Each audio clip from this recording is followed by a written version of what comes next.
Rruga panoramike e Shirok-Zogaj po i nënshtrohet një transformimi të thellë duke kaluar nga një aks i ngushtë dhe i amortizuar në një rrugë moderne, funksionale, por dhe të sigurt. Ky investim strategjik pritet të ketë një ndikim të drejtpërdrejtë në përmirësimin e jetës së banorëve dhe zhvillimin e turizmit përgjatë liçenit të Shkodrës.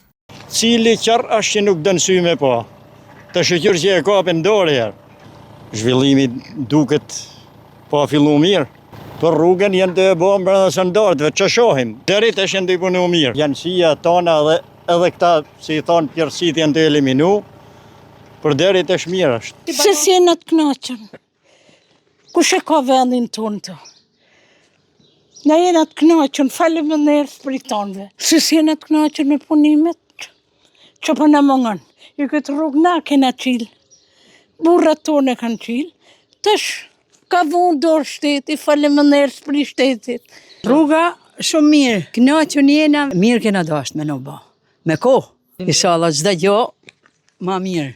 Punimet kanë hyrë në një fazë të avancuar ku janë realizuar thuajse të gjitha gërmimet dhe mbushjet përgjatë gjatësisë së rrugës, ndërsa mbi 80% e strukturave mbajtëse janë drejt përfundimit. Traseja është e hapur në rreth 90% të gjatësisë, duke lehtësuar ndjeshëm qarkullimin edhe gjatë kohës së ndërtimit. Njëkohësisht ka nisur vendosja e shtresave rrugore, ndërsa po vjen sistemimi i ujrave të bardha, një masë kyçe për të shmangur përmbytjet apo dëmtimet gjatë muajve të dimrit me rreshje. Ndërhyrjet përfshin gjithashtu zhvendosjen e linjave ekzistuese të tensionit dhe të ujësjellësit. Pjesë integrale e projektit është edhe ndërtimi i sistemit KUZ që siguron kanalizimin dhe kullimin e ujrave. Deri më tani, 35% e kësaj linje ka përfunduar. Rruga e Reshjit si një projekt jetik që jep fund dekadave të izolimit dhe e kthen fshatin Zogaj në një destinacion të aksesueshëm dhe të denjë për potencialin që mbart.